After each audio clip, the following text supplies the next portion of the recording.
رانا صاحب یہی تو میرا سوال ہے, جب فیصلہ زرداری صاحب نے نواز شریف نے کر لینا ہے تو پھر یہ کمیٹی وہاں بنانے کا کیا فائدہ؟ سرکاری لوگوں کو بل دینے نہیں پڑتے نا سر, مسئلہ یہ ہے. آپ لوگوں کو پیٹرول نہیں ملتا منسٹرز کو, اس کا مطلب جاوید لطیف کی باتوں کی کوئی اہمیت ہی نہیں ہے. السلام علیکم ناظرین, امپورٹی سرکار کی یہ خواہش ہے کہ نگران وزیر اعظم اسحاق ڈار کو بنایا جائے تاکہ وہ عمران خان کے خلاف انتقامی کاروائیاں بھی کر سکیں اور اس کے ساتھ ساتھ ملک کو مزید لوٹ سکیں اور ملک میں غریبوں کا جینا محال کر دیں. اس پر اینکر شازیہ نے امپورٹی سرکار کے چہرے رانا تنویر کی خوب چترول کی. آئیے پہلے ان کی گفتگو سنتے ہیں, پھر اس پر بات کرتے ہیں. رانا صاحب یہ جو خبریں آ رہی ہیں کہ مسلم لیگ نون کے اندر یہ مشاورت ہو رہی ہے, غور ہو رہا ہے کہ نگران وزیر اعظم کے لیے ڈار صاحب بڑے موضوع ہیں, یہ بات درست ہے کہ مسلم لیگ نون اس بات پر غور کر رہی ہے کہ موجودہ معاشی سیٹ اپ کو دیکھتے ہوئے ڈار صاحب کو نگران وزیر اعظم بنا دیا جائے؟ دیکھیں اس میں تو شازیہ کوئی شک نہیں کہ ڈار صاحب اس کے وہ بڑے ماشاءاللہ انہوں نے بڑا پرفارم کیا ہے ماضی میں بھی, تو یہ کوئی ڈار صاحب کی جو چوائس ہے وہ میرے حساب سے موضوع ہے, لیکن آپ کہہ رہے ہیں کہ اگر ایسے ہوتا ہے تو اس سے بہتر فیصلہ نہیں ہو سکتا. جی بالکل, یہ موضوع ایک مطلب اس سبجیکٹ کے لیے وہ انتہائی موزوں شخصیت ہے. تو یہ تو موجودہ پالیسیوں کا تسلسل ہی ہوگا, آئے روز بجلی مہنگی ہوگی, پیٹرول مہنگا ہوگا, کیا فائدہ پھر؟ نہیں, یہ بات نہیں ہے کہ یہ ہمارا تو دل نہیں کرتا, لیکن کچھ حقائق ایسے ہیں وہ بھی. سرکاری لوگوں کو بل دینے نہیں پڑتے نا سر,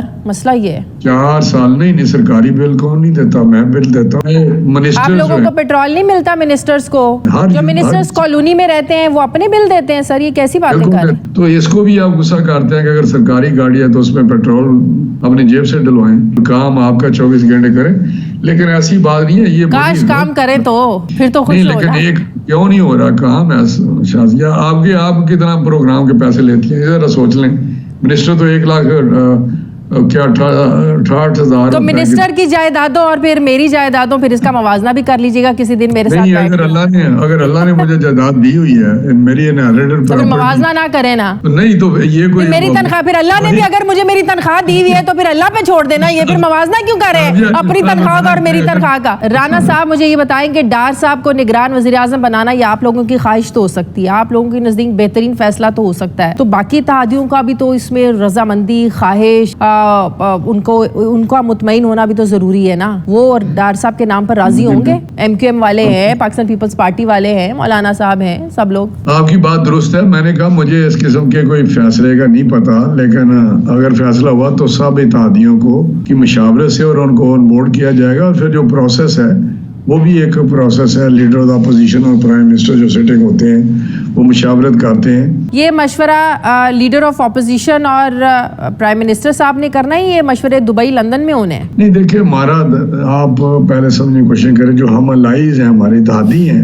آپس میں کسی کنسنسس پہ پہنچیں گے کہ یہ کینڈیڈیٹ موضوع ہیں, پھر اس کو لے کے ہم جائیں گے لیڈر آف اپوزیشن کے ساتھ مشاورت میں. تو اس کا مطلب ہے ساری مشاورت فیصلے پہلے دبئی میں زرداری صاحب نواز شریف صاحب کر لیں گے, پھر نون لیگ نواز شریف صاحب کو بتا دے گی, نواز شریف صاحب کے جو فیصلے ہیں وہ شہباز شریف صاحب کو بتا دیں گے جائیں گے, اور وہ پھر آگے راجہ ریاض صاحب سے ڈسکس کر لیں گے. فیصلے باہر آئے ملک سے باہر ہی ہوں گے. دیکھیں زرداری صاحب اور میاں نواز شریف صاحب اگر کوئی بات کرتے ہیں تو اور بھی اتحادی ہیں ہمارے. رانا صاحب یہی تو میرا سوال ہے, جب فیصلہ زرداری صاحب نے نواز شریف نے کر لینا ہے تو پھر یہ کمیٹی وہاں بنانے کا کیا فائدہ, پھر یہ کیا ایک فارمیلٹی ہے؟ کیسے نے کہا کہ انہوں نے فیصلہ کر لیا, یہ تو آپ کر لیں گے, نہیں ہوا تو کر لیں گے. کیا نون لیگ کوئی فیصلے نواز شریف صاحب کی مرضی کے بغیر کرتی ہے؟ نواز شریف صاحب کی واپسی کو لے کر ہم پچھلے 2 سال سے ڈیٹس بھی آپ لوگ اناؤنس کرتے ہیں, جاوید لطیف صاحب بھی ہفتے 2 ہفتے کی بات کرتے رہے, ایاز صادق صاحب بھی بات کرتے رہے, لیکن وہ ہم نے خود کبھی نواز شریف صاحب کے منہ سے خود یہ نہیں سنا. ظاہر ہے لندن میں بھی وہ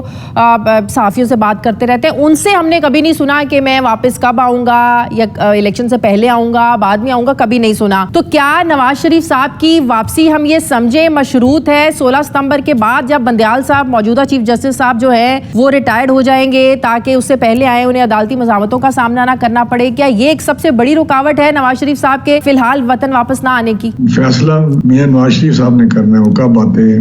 ہفتے بعد آتے ہیں, 15 دن بعد آتے ہیں. نہیں,